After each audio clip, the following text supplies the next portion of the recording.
You know, one of the most fascinating things about what's happening to Bitcoin is the new type of buyer that is going to be coming into this market as a result of the ETF coming in. And that's what I want to talk about in this video, because I don't think people are pretty much paying attention really to the new type of buyer or respecting the new type of buyer that's coming into here. Now, there's going to be a bunch of people that say, oh, I don't give a shit about the new buyer, etc., and they can't take my Bitcoin, all this other stuff. But I want to just walk through for the people who, are not $1,000 net worthers or part of the $10 a month DCA gang, and actually walk you through the mindset of this new buyer, because I speak to this new buyer on a daily basis. When I'm speaking to people who are worth, let's say, a minimum of $5 to $10 million, when you study any of their wealth reports, which most people are not doing because all they care about is the price going up, not really analyzing the market dynamics behind why the price is going up, which is what I'm trying to do, is trying to help people understand, yes, the price is going to go up, but understanding why allows you to decide what action to take next, which is why I think it's extremely important that you subscribe to this channel, because by you subscribing, it spanks the YouTube algorithm to put out Bitcoin content in front of more people. And at the end of the day, my parents, who I've spoken about repeatedly, if they're sitting there and they didn't have me on board to actually help them understand what Bitcoin is and why they need an allocation to it, they wouldn't be allocating until it's too late. And that's really what's going to happen. Now, the problem with it being too late as we move forward into this next cycle that's coming up in 2024, we've got the ETF, we've got institutional interest being given pretty much a green light from the SEC, the IRS, everyone else, that you can invest in Bitcoin, but you better watch yourself if you invest in any of these other shit coins. This is going to be a phenomenal ride here. And one of the things I'm going to talk about, in fact, it's a video coming up next on my in the next week or so on my channel, is which of the prior trends of Bitcoin I think are going to break. So make sure you subscribe for that too. But getting back to this, the new buyer that's coming to Bitcoin is absolutely terrifying. This new buyer, when you study all of the wealth reports, when you study all of the any of the market capital allocation reports that Charles Schwab puts out, that Fidelity puts out, that anyone puts out, Interactive Brokers puts out on their clients and what they're doing, and you read any of the high net worth reports or anything like that, what you realize is the next party that's coming into Bitcoin are people who have the majority of their wealth in real estate. They have the majority of their wealth in real estate. Now, what does this mean? This is, on the one hand, we can say, okay, they have the majority of their wealth in real estate, and so they don't understand Bitcoin, but they're about to understand Bitcoin. And so if you're one of these people that's watching this, this is the journey that you're about to go through.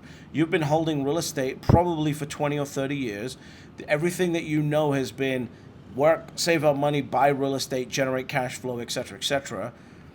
And you're about to face a reality where real estate starts underperforming. Now, the ones of you who will make it to the other side will decide to act and diversify that real estate portfolio, and you'll use the real estate portfolio to actually give you the leverage to actually diversify into Bitcoin, kind of like what my parents did in leveraging their property portfolio to actually buy Bitcoin. And what that allowed them to do is keep the property portfolio so that it continues generating the cash flow, and the cash flow is paying for the Bitcoin that they bought, right? And so that's one way to do it, and that's probably the smartest way for most real estate investors, because Bitcoin is extremely new for you, and it's new for them. If you know someone who's in real estate, been in it for 20 years, it's been the one asset, or maybe even longer than 20 years, 30 years, 40 years, anyone whose their wealth is inside of real estate, they've got a certain comfort with that real estate. They've got a certain amount of inflexibility when it comes to, what do I do with this asset? They don't really care about the future. What they care about is maintaining what they have.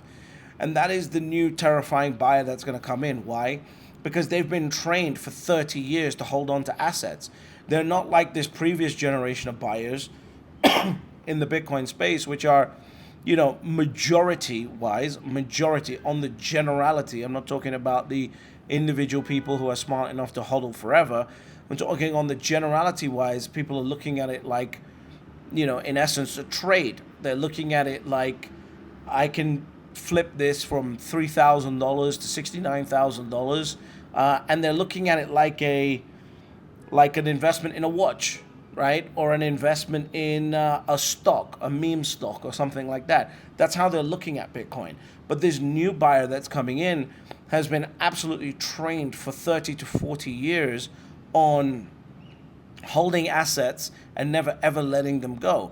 These are people who have, got probably sitting on, I don't know, 40 to 60% of equity in their portfolio that could easily refinance their portfolio as soon as, the interest rates come down, or even some might be able to do it right now, and buy into Bitcoin, right? They could easily do that. Their portfolio has the loan to value bandwidth in order to maintain the payments. They don't even need to come out of pocket. They're just taking money from one place at a lower interest rate and putting it in another place. Imagine that. You got a $5 million property portfolio.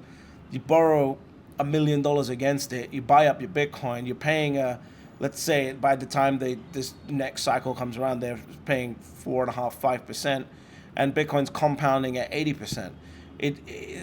This is how these people think. This is not, and the reason why this is terrifying is that they're not going to move until they understand it.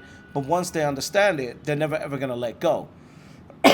And that's really the problem here, because everyone's looking at the market. And by the way, how do I know this? Because that's me, right? That's me. I'm trained to, ever since I was young, I'm trained to focus on an opportunity, never let go of it, focus on maximizing it, etc., etc., etc. Like, this is just what I'm trained to do. And these are people with 30 years of experience doing it. More years of experience doing it than me. I was lucky because I started young. But the next buyer of Bitcoin is absolutely terrifying, right? No one in the Bitcoin space can comprehend what this next buyer of Bitcoin is going to do. Because even when I hear people talk about it, they still talk about it from the context of a trade. They talk about it from the context of, they need Bitcoin in order to boost XYZ in their portfolio. No, these people, I'm talking about the people who are, like I said, $1, $5, $10 million portfolios. If they understand the generational nature of this asset, which, by the way, there's more education right now. You're hearing me talk about it. You're hearing other people talk about it on YouTube and everywhere else. Soon enough, you're going to hear BlackRock educate you about it.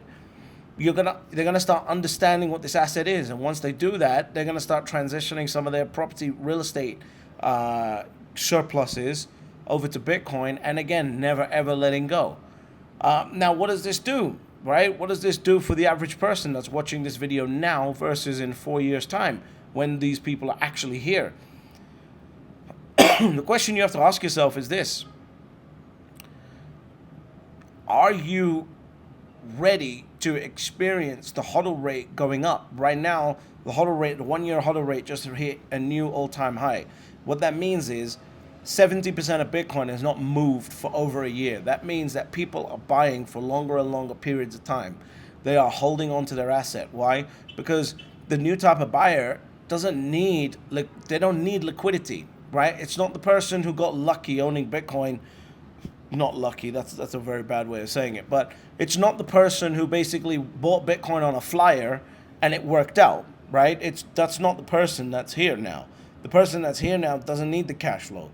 The person that's here now doesn't, because they have a property portfolio that's giving them cash flow, right? They have a business that's giving them cash flow. So they don't need the cash flow. They can just hold the asset and leave it forever until it goes up.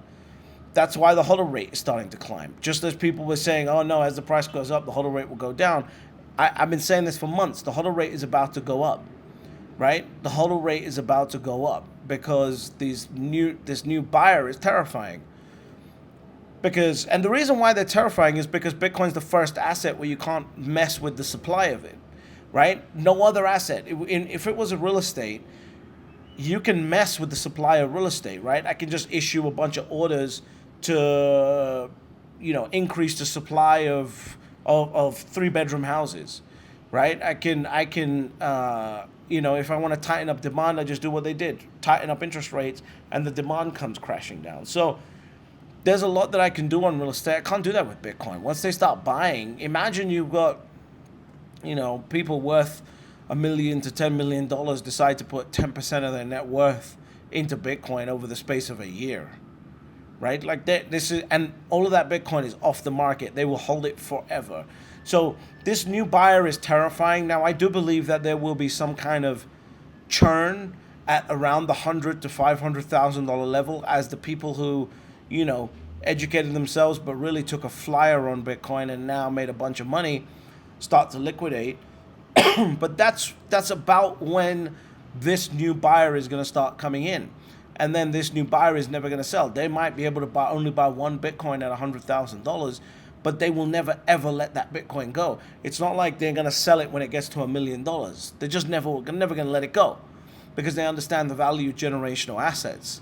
It's not like the person who got into Bitcoin at $1,000 and wants to cash out at $100,000 to buy a house finally because they've been, eating ramen noodles and this, that, and the other because they think they're part of the pleb crew. Like, this new buyer is different. They're not hanging out, at Bitcoin conferences. They're hanging out at the country clubs, right? They're not hanging out, at these low-brow places. Like, I don't know what other way to say it. These people are in communities. They are organizing. They are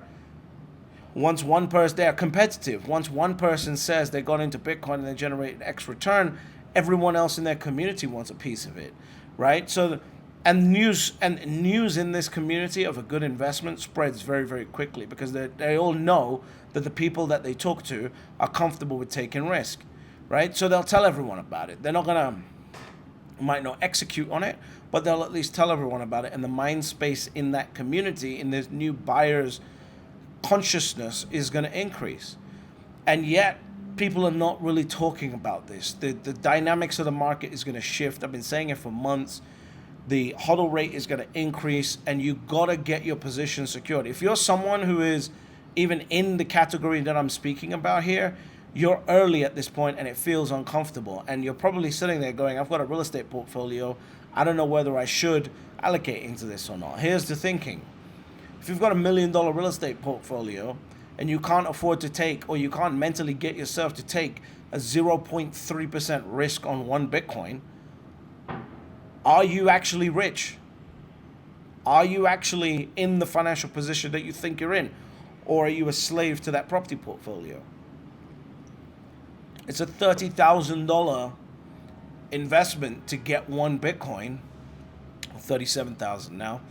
$37,000 investment to get into one Bitcoin, and you own the scarcest, hardest asset humanity has ever known, right? You've still got your $1 million property portfolio that's generating you cash flow. So there's really a lot of fear around this, and a lot of this fear is going to get plugged. And how we know that the fear is getting plugged is because the HODL rate continues to increase. The HODL rate is extremely important, and I urge you to study that HODL rate and understand what it actually means and how it actually works. Because this new buyer of Bitcoin is absolutely terrifying. Once they get their hands on Bitcoin, they're never ever going to let go. And that's the one part I'm trying to get people to understand, because if you don't have an allocation yet, you are really risking this, because the moment that ETF is approved, and nobody knows when that's going to happen. The Bloomberg guys can say it's going to be January, but truthfully speaking, no one knows when it's going to happen. It could be today. It could be tomorrow. You could wake up on Monday and realize that there's a Bitcoin ETF been approved and the price has just run away from you from 37,000 to 67,000. You just don't know, right? You don't know. I don't know. They don't know. They're definitely more experts at analyzing ETF markets, so they probably have more of an idea, but you just don't know, right? And again, their prediction is before January 10th. So here's my point. Understand this new buyer. This new buyer comes from a real estate background. They come from the background that doesn't allow them to let go of assets once they own it. Once it starts performing, they cannot let go of it. This is the same market that's been looking at Bitcoin like a watch investment or a highly speculative investment, and they're about to change that to a highly essential investment. And you don't want to get caught up in that, and you will get caught up in that if you haven't got to your one Bitcoin. And why is that? Because it's quite simply the hardest, most scarcest asset on earth. And they've been chasing scarcity their entire lives. And now they're about to wake up to the fact that Bitcoin is the single most scarcest thing that they can ever own. You don't think they're going to move towards that once they understand it? Time is literally running out now.